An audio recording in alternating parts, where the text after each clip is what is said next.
Bienvenidas, bienvenidos, bienvenides al podcast antifujifascista. En esta oportunidad hablaremos sobre el fujifascismo, el terruqueo y la criminalización, que no es otra cosa que la eliminación del otro, del diferente y de quienes piensan distinto a ellos, la conversión del opositor en un enemigo.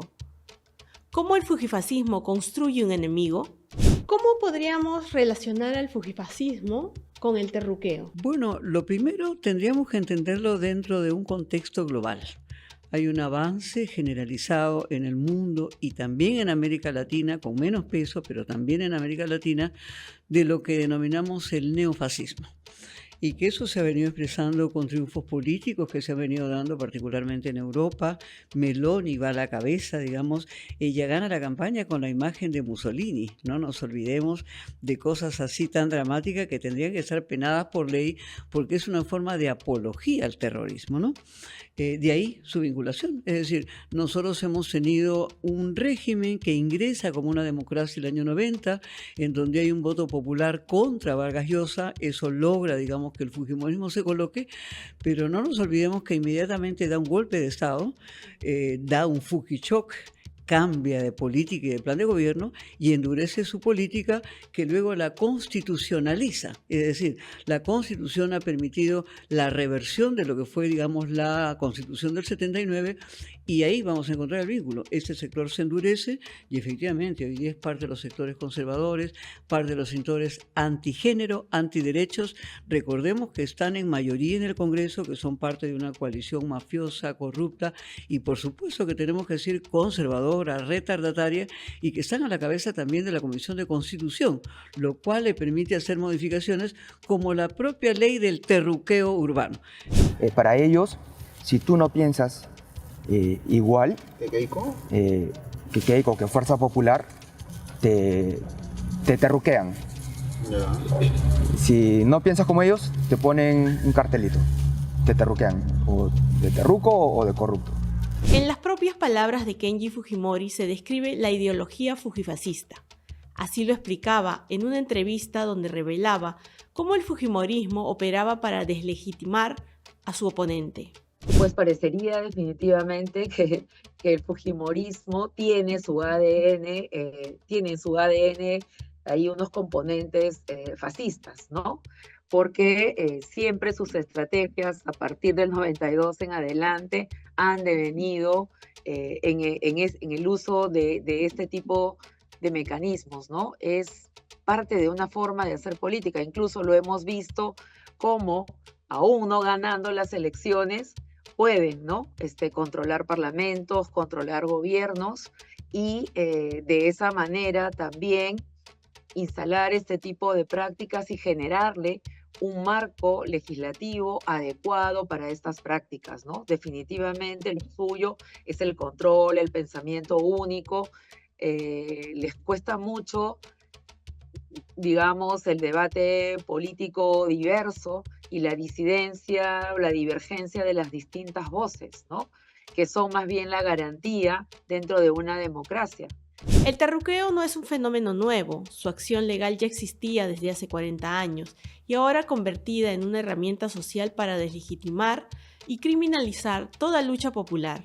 Perú ha vivido en un conflicto armado interno durante más de 2 décadas y esos conceptos han sido utilizados justamente en un momento tan crítico para el Perú, en donde hemos tenido la confrontación del Estado y la confrontación de Sendero Luminoso en particular, ¿no?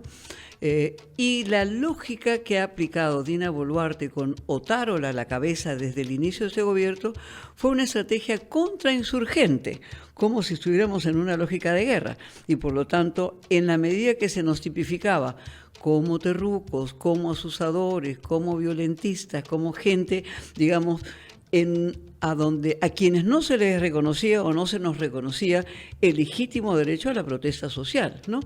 Entonces se ha apelado a una lógica de polarización antisubversiva y de ahí, digamos, esta lógica que, como bien dices tú, pareciera ser pues una lógica de enemigos en la guerra dentro de un mismo país, ¿no? Aquí te presentamos 3 discursos desinformantes de ayer y hoy que son parte de la lógica del fujifascismo terruqueador. La primera, que los estudiantes de la Cantuta eran subversivos y que se autosecuestraron. En junio de 1993, el fujimorismo oficialista presentó ante el Congreso Constituyente un informe en minoría, donde sembró dudas de que el profesor y los 9 estudiantes de la Cantuta habían sido secuestrados. Los acusaban de subversivos y buscaban excluir de toda responsabilidad al régimen de Alberto Fujimori, su asesor Montesinos, y a Nicolás de Bari Hermosa Ríos, comandante del ejército. Un mes después se conocería por la revista Sí los hallazgos de fosas donde yacían los cuerpos de algunos de los estudiantes. Las maniobras del fujimorismo quedaron al descubierto. Alberto Fujimori fue juzgado por la desaparición y ejecución de los estudiantes y el docente de la Cantuta, y otros casos de crímenes contra la humanidad. Está probado que este método de eliminación física de personas vinculadas con la subversión fue selectivo y constituyó una actividad dispuesta por quienes dominaban el régimen estatal. Sí, lo está. Y si lo anterior te resonó con el presente, acá te presentamos la segunda desinformación. Los que protestan son terroristas. Lamentablemente, en mi pueblo, ¿cuántos muertos? Por eso nosotros venimos acá. ¡Justicia! No somos terroristas. No somos terroristas. Yo soy licenciado. Yo he servido a mi patria. Estas formas de criminalización, de terruqueo, encuentran eco en las propias autoridades, ¿no? No solo las autoridades del orden. La autoridad del orden te etiqueta y te persigue por eso, pero llegas con esa etiqueta ante la autoridad judicial. Y si bien es cierto que uno dice, bueno, pero acá no hay un delito, probablemente vas a estar 1 año o 2 años en estos procesos de investigación fiscal, judicial, ¿no? Invirtiendo dinero, tiempo, desgastándote. Y también en muchos casos hemos visto colegas que pierden oportunidades laborales por haber estado etiquetados de esta forma en estos procesos, ¿no? Entonces, es peligroso, ¿no? Es muy peligroso porque sí tiene impactos en la vida de las personas, en la salud y en la vida democrática de un país. Esta es la voz de uno de los campesinos que llegó a Lima para protestar contra el régimen de Dino Boluarte en 2022. Él y otros ciudadanos de la región de Apurímac se albergaron en la Confederación Campesina del Perú en Lima, cuando la Dirección contra el Terrorismo, DIRCOTE, intervino al local y quiso detener a varias personas que llegaron desde regiones a protestar. Esos no son actos de protesta, esos son actos de terrorismo que deben ser sancionados drásticamente, y esos son los responsables de los muertos que han salido en estas protestas. Este es Jorge Montoya, congresista de derecha extrema, militar en retiro y aliado del fujimorismo, quien llamaba a criminalizar las protestas. Algunos campesinos hostilizados en Lima terminaron siendo investigados por presunto terrorismo y recién, 1 año después, el caso pudo ser archivado. Yo creo que es fundamental utilizar los mecanismos, ¿no? Los mecanismos jurídicos que nos provee el sistema democrático, y en este caso va a ser la denuncia por acoso, por estilización, por violencia, las denuncias que nos negábamos a hacer muchos en temas de difamación, que es lo que básicamente se ha ganado en algunas sentencias, ¿no? Como por ese lado, porque en este momento no se nos provee otra cosa, ¿no? Pero yo creo que también, o sea, una cosa son los mecanismos jurídicos, ¿no? Y que te provee el sistema, y lo otro es todo el plano cultural que hay que trabajar, ¿no? Entonces yo creo que también esto es como un mea culpa nuestro desde los movimientos de derechos humanos, ¿no? Nos hemos centrado en el instrumento jurídico y habríamos dejado un poco de lado la educación en derechos, la promoción de derechos y la construcción de una cultura democrática. Tampoco hay que olvidar que la nuestra, la peruana, no es necesariamente una cultura democrática lo que nos caracteriza, ¿no? La democracia pues se aprende, se ejercita, ¿no? Y nosotros hemos vivido mayoritariamente en nuestra vida republicana en dictaduras, y en mi propia vida, yo te puedo decir, a los 50 años, la mayoría de mi vida pues también ha pasado considerablemente o en dictadura o en democracia, pero con regímenes de excepción, ¿no? Entonces tampoco es un campo donde uno se haya ejercitado mucho en el uso de la democracia, ¿no? Entonces ese elemento es fundamental, ¿no? Tercera desinformación. Ser de izquierda o progresista es ser terrorista. Como en la década de los 80, la criminalización y persecución a organizaciones de izquierda o progresistas y sus integrantes son cada vez más recurrentes. Aquí te mencionamos 3 casos de terruqueo contra dirigentes de izquierda. En 2021, el programa de Milagros Leiva en Willax emitió un reportaje donde señalaba supuestos vínculos con el terrorismo de Anaí Durant, ex militante del partido de izquierda Nuevo Perú y ex ministra de la Mujer en el gobierno de Pedro Castillo. 2 años después, Leiva y Willax fueron sentenciados por el delito contra el honor en la modalidad de difamación agravada. Sin embargo, curiosamente, en agosto de 2023, la Corte Superior de Justicia de Lima revocó la sentencia. O sea, yo tengo una trayectoria académica, política, personal, y de lo que se agarran para cuestionarme es de un vínculo estrictamente personal que además terminó hace mucho tiempo, ¿no? Entonces, eso me parece absurdo. Si quieren cuestionar mi trayectoria, si quieren cuestionar mi función, porque yo he sido también, he trabajado en la administración pública, pues que lo hagan, pero en esos términos, ¿no? Yo creo que... En 2023, la ex candidata presidencial de la coalición Juntos por el Perú, Verónica Mendoza, fue terruqueada.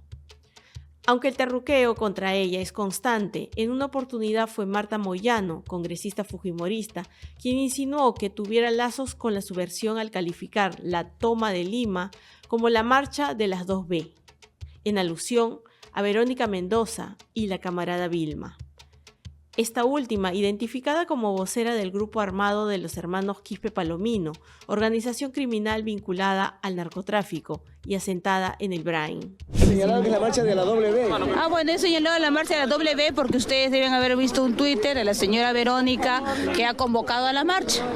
Y también ustedes deben haber visto un mensaje de la camarada Vilma, o mejor dicho, la terrorista Vilma, también convocando a la marcha. Entonces le digo la W. Y como cereza del pastel, el ilegal allanamiento a la vivienda de Aida García Naranjo, militante de izquierda, en el 2023. Un grupo de personas irrumpió en su domicilio de forma abrupta con la intención de buscar documentos de su organización política. Efectivamente se nos terruquea, no lo debemos permitir, debemos enjuiciar a esas personas. Mi respuesta siempre ha sido de emplazar a esa persona, porque las redes también son un espacio de disputa. Hay que mantenerse y hay que dar una batalla cultural, ¿no? Hay quienes pretenden apropiarse de la batalla cultural que vienen de los sectores más conservadores, pero que tienen doble moral. Por ejemplo, que no querían el aborto en las mujeres, pero sí aprobaban las esterilizaciones forzadas. Entonces hay una doble moral también en nuestras clases dominantes, ¿no?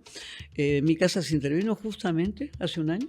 Estamos ahora conmemorando ese año en donde yo no estaba en el país, ni siquiera estaba fuera del país, y se intervino de manera ilegal mi casa porque entraron 4 hombres, no entraron por la puerta, no tocaron la puerta, no tocaron el timbre, ingresaron por los muros, rompieron la puerta principal, la de mi dormitorio, la de mis hijos. Redujeron a mi hermano, 4 personas, yo no estaba acá, él estaba solo, vivo yo con él, es un hermano menor que vive en mi casa, que efectivamente es profesor en una universidad nacional en el Perú, sin embargo fue reducido. El pretexto que se le dio es que la casa estaba siendo vigilada.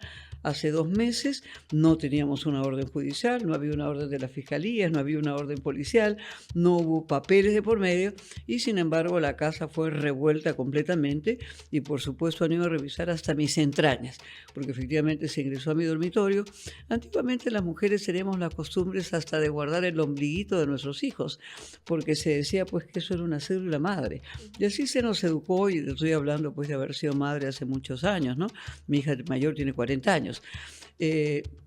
Cuando te digo han revisado hasta nuestras entrañas, era sacar el ombligo, sacar el diente, sacar mis papeles, uno por uno, sacar mis certificados, sacar mis hojas de vida, todo.